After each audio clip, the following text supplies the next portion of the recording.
Hey guys, what is up, and I welcome you to a new video. The past few days have been very sad ever since patch 5.2 came out. It seems like Riot has begun their nerfs of the assassins. If you're unaware, Fizz, Akali, Zed, and even Ahri all got touched this patch, some a lot more than others. Since I do main assassins, I felt like making this video and talking about this topic might be a pretty good idea. So in this video, I will be going over each of the 4 assassins that got touched, and I will tell you guys what I think of the changes, whether they're good or bad, and overall just try to give you guys a better idea of what really happened this patch. So let's start things off with Fizz. This little guy probably got hit the hardest. So there's quite a bit of changes, but TLDR, he's a lot weaker, does a lot less damage, and is a lot more reliant on his ultimate. With Deathfire Grasp finally being removed, a lot of the champions that relied on it were tweaked in one way or another, but unfortunately for Fizz, not only was he tweaked, but he was also nerfed. The only cool thing they did with Fizz was try to add a DFG effect onto his ultimate, which now lets Fizz deal 20% bonus damage to the target for 6 seconds. So the only positive thing about the Fizz changes is the fact that if you land your Shark on your target, your E, which has been completely untouched and still does a pretty good amount of damage, will just deal so much more. But then when you look at his Q and his W, oh boy is it bad. The laning phase of Fizz, like I've said in so many of my videos, was already problematic, and a lot of people maxed his Q second because the base damage was not too bad and you get the lower cooldown. But now the bonus base damage you get from his Q for every time you level it up has been decreased significantly. On top of that, the ratio on this ability was cut in half.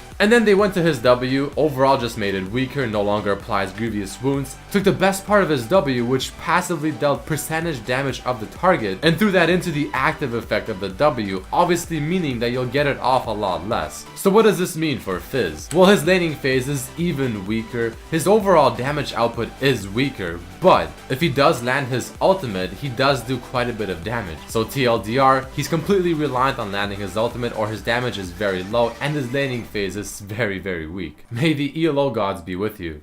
Now let's talk about Akali, and the changes to her are something that I'm personally not very happy with. For those people that are unaware, I used to play Akali religiously. I played her so much that she was honestly my Zed before Zed actually came out. And one of the biggest things with Akali was how you burst down your target. So let me lay it down for you. Normally, what you want to do with Akali is you want to throw your Q on the target, wait for the Q to almost reset the cooldown, you want to ult on the target, you want to auto attack to proc the first Q, throw the second Q that just went off cooldown, and then use your E to proc the Q off of them while also dealing the E damage. This was a very standard combo with Akali, and the cool thing is the fact that you can do it so fast. But Riot looked at that and they're like, alright, well that's just not happening anymore, and they removed it. So that's the first nerf that they did, and in all honesty is a huge hit. The second nerf that they did on Akali, which I can agree with, is the fact that they reduced the range on her ultimate's dashing ability. Now this nerf does make sense to me. I mean, she can cover so much range with her ultimate, so lowering that just a little bit is not that bad of an idea. But I am very disappointed with the first one. I would much rather them lower the damage on either her Q or her E than just remove a staple way of how Akali is played, because now it takes so much longer to deal the damage. So as someone that used to play Akali so much and still plays her quite often, it is a pretty bad hit. So TLDR, you're not bursting your opponents as fast anymore, and it will take a whole extra move to get your damage off. I know it might not seem like it's a lot, but trust me, it's a pretty decent hit. But other than that, not much else to talk about. She's still a pretty strong champion in my opinion, just nowhere near as strong as she was last patch. But I would probably still pick her. But next, let's move on to Ahri, and oh my goodness, am I so happy to move on to this champion. This right here is probably the only good news of the video. The changes to Ahri are absolutely beautiful. I love it, I love it, I love it. They finally did exactly what they needed to with her W, and probably made her Q a little too strong.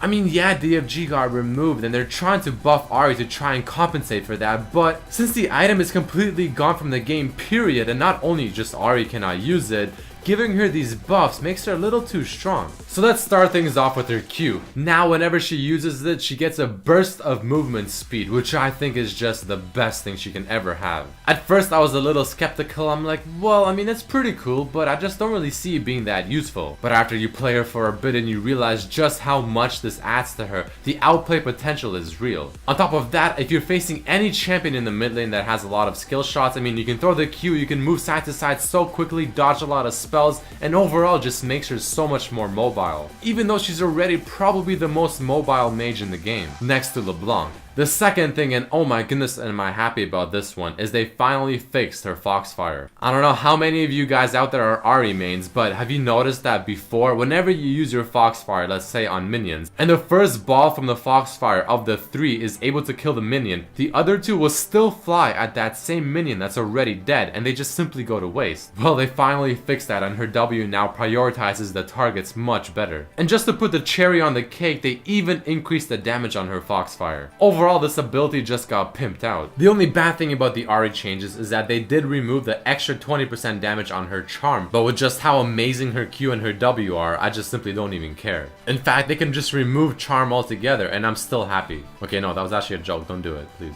And a very small update to her ultimate is just simply easier to go over terrain. Not the biggest of things, but hey, any small thing helps. So a TLDR for Ahri, play her and just play her, and then when you're done, play her some more. She's an amazing champion, super strong right now, even stronger than before, and is gonna be a very highly contested pick for mid. Alright boys and girls, the time I'm sure most of you have been waiting for. Let's talk about Zed. So this is gonna be one of those changes that I'm sure I'm personally gonna be looking at completely differently than everyone else. I feel like most people will look at this and they're like, oh, well, that's it? That's all they did to him? That's nothing. But I have to disagree. What made Zed so strong, especially in the late game, was the fact that his attack speed on top of the items that you can get on him, such as Blade of the Ruined King, Youmuu's, and IE, all items that rely on your auto attacks, and the more you auto attack, the more damage you do with those items, made him such a strong force. His W gave him so much extra AD that you didn't even have to get those really strong AD items, and his split pushing power was just insane. So Riot's intent with this nerf was to not make Zed an auto attacking champion, but more of a spellcasting champ. They don't want Zed to be someone that just simply auto attacks much like a Jax. They want him to be casting spells and making really cool outplays. So what does this mean for this assassin? Well, the Zed build, I'm sure most of you saw almost every single Zed player build, which is the Blade of the Ruined King, into a Youmuu's, into a Last Whisper, into an Infinity Edge. I really don't think that's going to be the standard build anymore, because that build again relies on his attack speed. Without having a lot of attack speed, well, it's just not going to make those items as effective as they usually are. So in my opinion, what this nerf is doing to Zed is changing the way you want to build him, and I want to tell you guys exactly how I feel like he should be built now. You still want to level his skills in the exact same order: Q,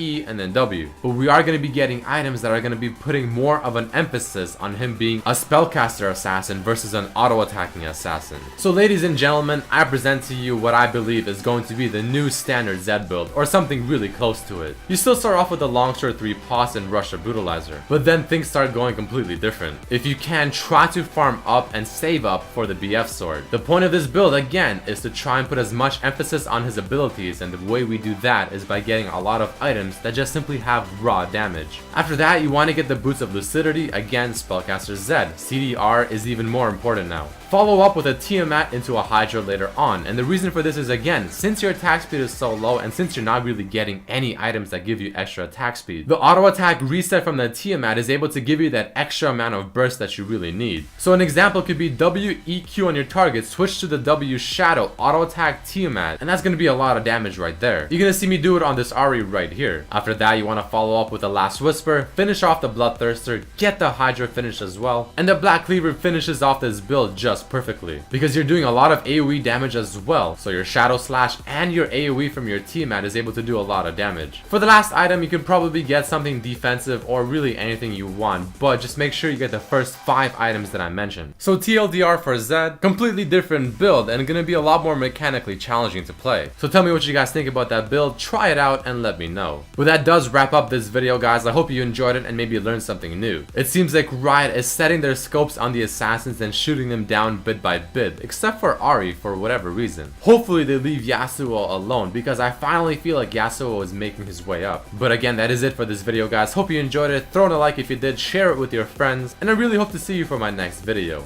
Peace.